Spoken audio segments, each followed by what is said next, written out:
when I started the Theories of Everything project, it was because I've always been interested in certain fundamental mysteries. Why are we here? What is the, and I would have eschewed that question as being in the fictitious religious domain that tries to impose meaning upon the world.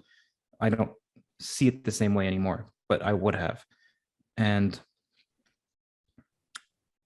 what are the origins of the universe? What is the origin of life? Mm-hmm. How does consciousness come about? So I'm interested in those questions ever since I was a kid. And then I went into filmmaking, so I abandoned that. And then I thought, since this pandemic started, well, why don't I go and elucidate it for myself as well as others simultaneously via talking to people who claim to have the answers.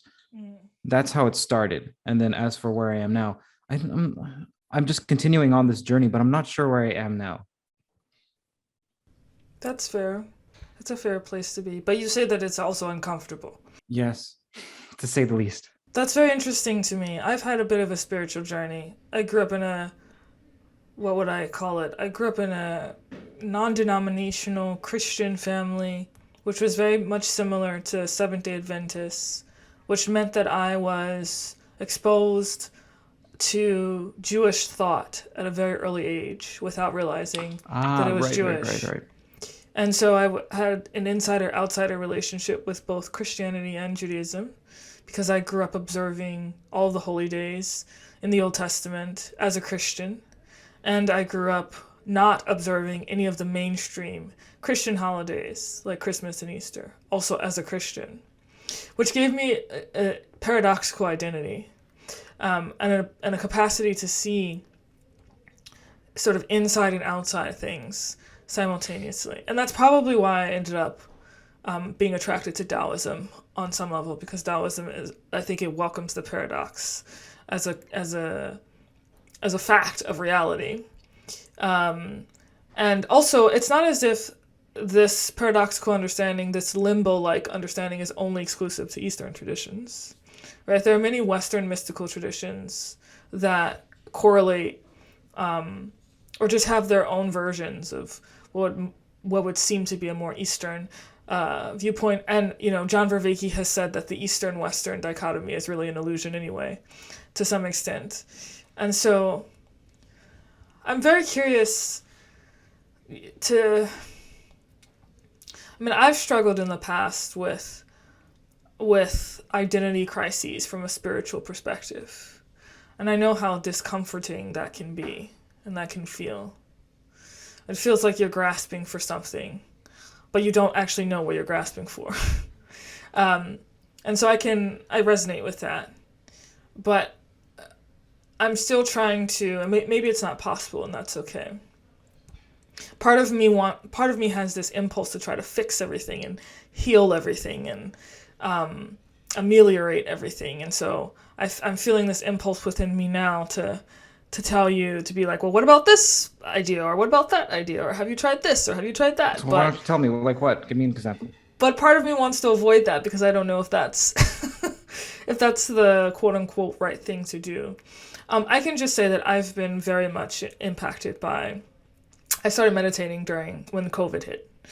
I started a meditation practice when the pandemic started. And at first I was just sort of moving along, doing my own thing, and it wasn't really impacting me deeply. And then I discovered John Vervaeke's work with his whole awakening from the meaning crisis. And then I discovered he has a meditation practice on YouTube that anyone can follow. And so then I started doing that, and it's really beautiful because it combines both quote-unquote Western and Eastern traditions.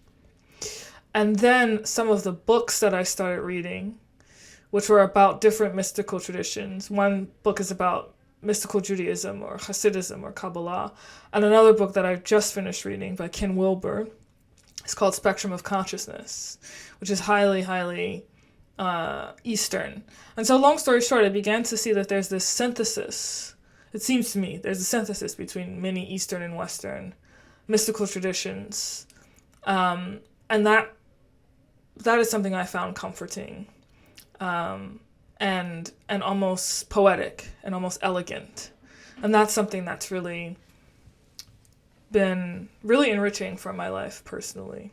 Can you give me an example of what would ordinarily be thought of as a pure Western phenomenon or practice or viewpoint that you found that it's actually Eastern or has Eastern influences or is compatible?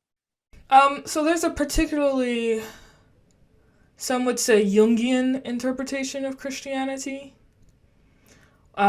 which I'm going to be really reductive about. So please bear with me as I try to paraphrase it. But the Jungian interpretation of Christianity essentially boils down to this idea that the prominent figure in Christianity, Jesus Christ, represents someone who was able to individuate, who was able to achieve psychological wholeness, who was able to achieve inner peace, if you will. And there's a book called The Tao of Christ, which actually explains that using Eastern Taoist mystical metaphors, if you will. And so there is a kind of synthesis, or there can be a kind of synthesis between this Jungian depth psychology, individuation, perception of the world, and the Taoist sort of no-thingness perception of reality. There can be a lot of overlaps and convergences depending upon, the authors that one may read or the podcasts that one may come across. You mentioned Ken Wilber. Is he the integral theory or integer theory? That's my understanding. Spiral dynamics? I've only read one. I don't recall who. Yeah, I've only read the one book by him, but yes, he is. That's what he's known for. And what is that? Because I would like to speak to him. I probably am not the right person to answer that question. The book I read wasn't. I mean, it was. I guess it was the beginning of integral theory. I can talk to you a little bit about spectrum of consciousness because I just finished it. Spectrum of consciousness is very interesting. It actually starts out by a discussion of physics. It starts out with this discussion of the perceiver not being able to be perceived. It starts out with talking about how, and you can correct me if I'm wrong because, again, I'm a novice at all of this, but his understanding is that when you're measuring something in physics, the measurer themselves actually impacts the measurement. And so he goes on to talk about how there are many implications that come from this. One of them being that time is an illusion. Another of them being that the subject-object duality is also an illusion. And he starts from a point of view of rooted in physics, and then he actually ends up speaking a lot about different Hindu, Taoist, and Buddhist traditions, and how many writings and sayings and quotes from many of the mystics in these traditions actually confirm what many physicists have discovered about the nature of reality and the non-dual nature of reality. And he also talks about how wholeness can be achieved by unlearning the ways in which we've split the world. Us versus them, me versus you, projections, etc. And so that's the gist of the book. Okay, so the thoughts that occurred to me right now, the reason why I'm unsure whether the analytical approach or the experiential approach is one that should be primary is that people like Ken Wilber and Rupert Spira, Deepak Chopra, I know when Deepak's name is mentioned, some people scorn. I'm not saying that with any level of derision. They say what is fairly nebulous and unfalsifiable from an objective standpoint, so that you can't tell if what they're saying is true or not. And when it comes to their interpretations of quantum mechanics, there's this sense in the new age, for lack of a better term, community, that quantum mechanics says that the observer is necessary and has a role in creating reality. That's one interpretation of quantum mechanics, and there are 10 or even 15 interpretations of quantum mechanics that are all consistent with what we've seen. So, for example, one is that we just require something called non-local hidden variables. And then you don't need necessarily an observer to create reality. And another one is what's called superdeterminism, which says that it's all determined, and it's all been determined before.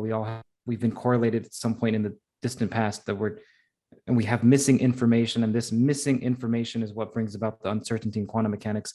And there's nothing mystical about it. There's also decoherence to explain decoherence is not trivial. Anyway, people can look up decoherence. Sure.